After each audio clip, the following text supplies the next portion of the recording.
What's up, y'all? Sparta here. For this video, I want to talk about Xiaomi 14 Ultra.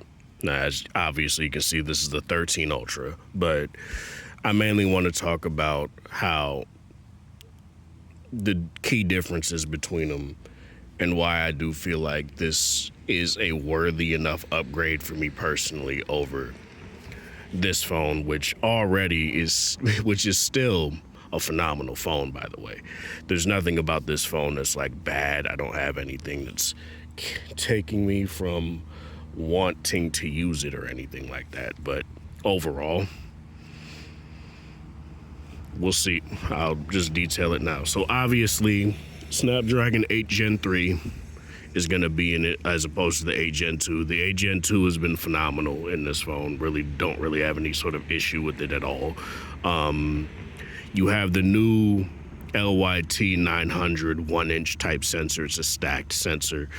I'll get into more details with that. Still have the IMX 858s on all three of the other lenses, but as opposed to just having a fixed telephoto lens for your 3.2x zoom, they now are using the floating telephoto lens that you'd see on like the Xiaomi 13 Pro and 14 Pro.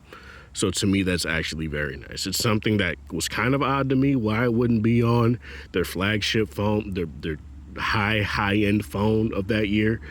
And it was kind of of last year, and it was kind of a compromise. But to me, basically what that means was the 3.2x zoom lens will have infinity focus essentially, and you could do stuff like 10 centimeter macro photography and things like that.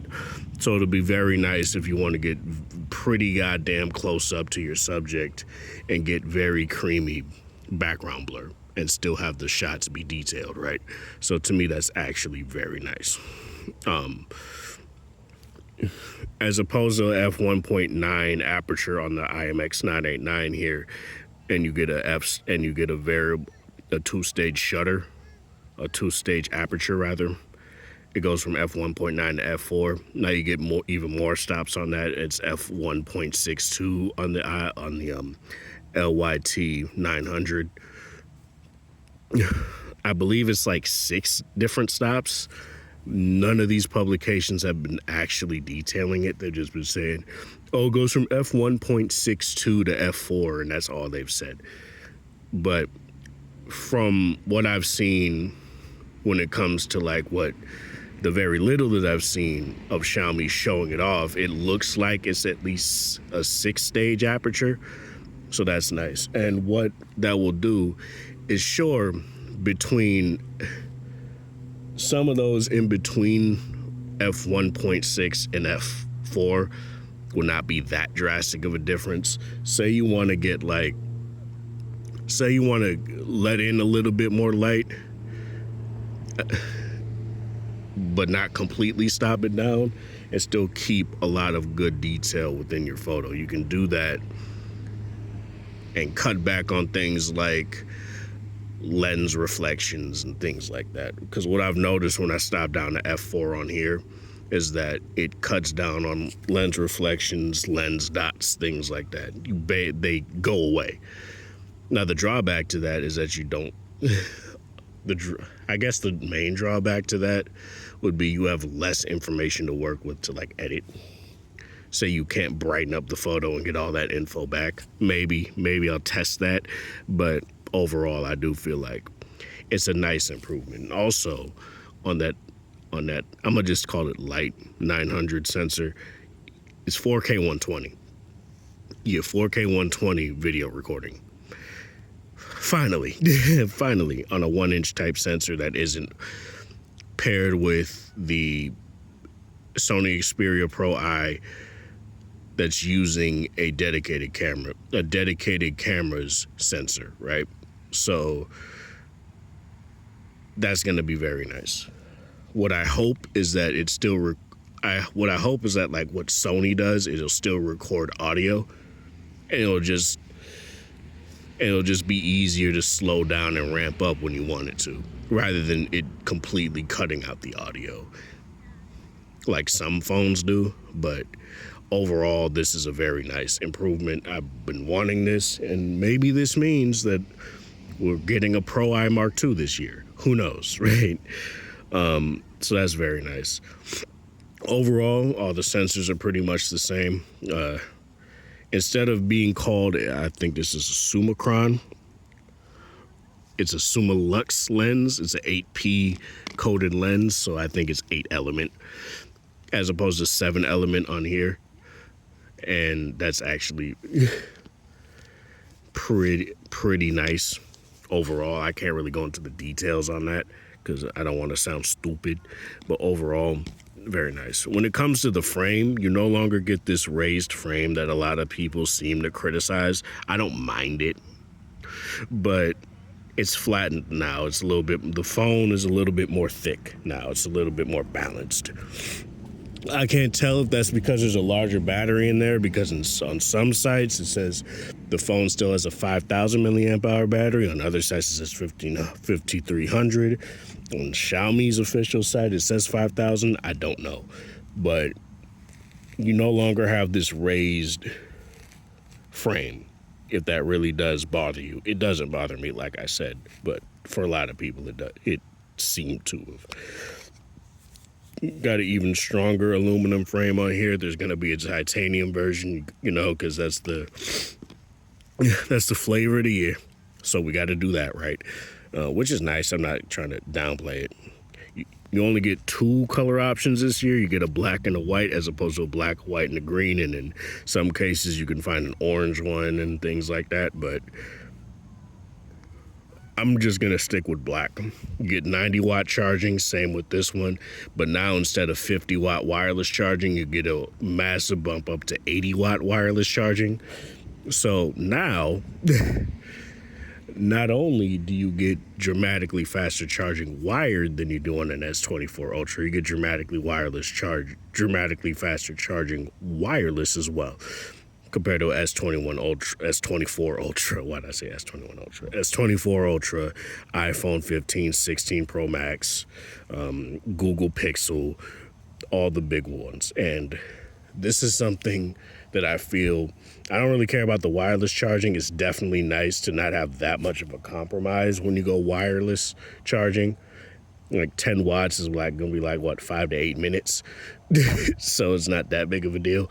But in terms of like comparing it to other phones on the market, this is what's gonna make me, it's gonna make or break me when it comes to Sony this year, because I'm gonna be real. I want to get one of whatever Sony phone may come out this year, but the charging, man, the charging is really gonna be a sticking point, because it's become life changing. And I know it's a first world problem, right? But when you have your main phone that charges from 0 to 100 in like 30 minutes, and then you have other phones that charge from 0 to 100 in an hour and a half, like what do you want me to do?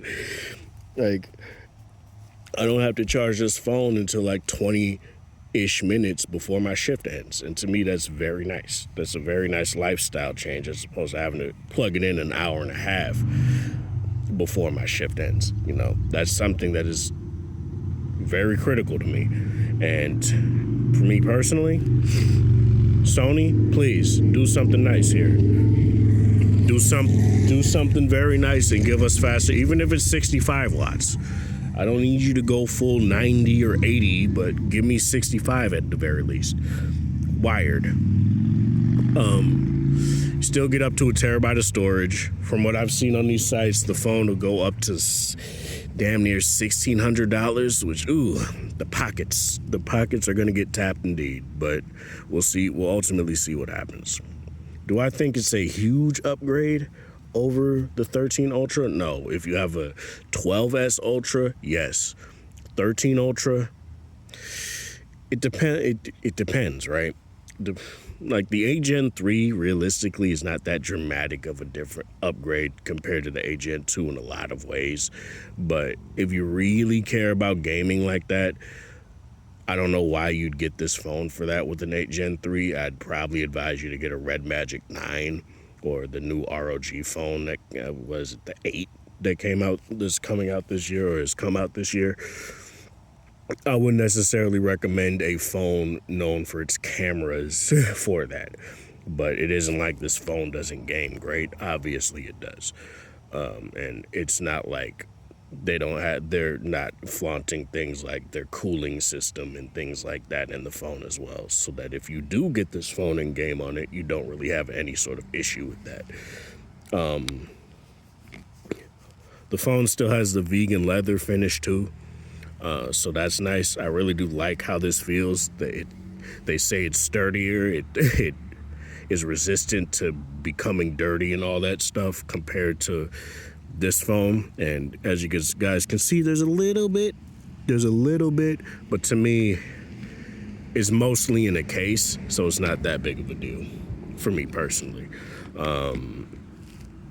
Still has IP68 water and dust resistance. I don't know why they would take that out, but it has it if you're worried about that. A flat display this time around. So opposed to having this curved display, you have a flat one. I really do wish that they just gave us a camera shutter button, man. I really do wish that. But, guess I got to stick with Sony if I want that, right? If your phone is camera centric, I don't know why you wouldn't have that. Especially if you're partnering with someone like a company like Leica. But, it's whatever. It's not that big of a deal. But overall, while my voice cracks like I'm 14, overall, Xiaomi 14 Ultra is looking pretty goddamn nice. I'm not going to lie. It's looking pretty sweet. Am I going to get it? We'll see later on this year because I have some things I have to handle. But it isn't like the 13 Ultra has become a POS or anything like that. It hasn't locked up on me or anything. So, yeah, well, I'll be totally fine with this, even if I don't get it. If not, I might get Xperia 1 Mark 6, Pro I Mark 2, we'll see. But I'm really eyeing 14 Ultra overall. Let me know in the comment section below what you guys feel about this. This is Sparta. Thanks for watching. Thanks for the support. Hope you guys have a wonderful Monday, whatever time of day it is in the area. Have a good one.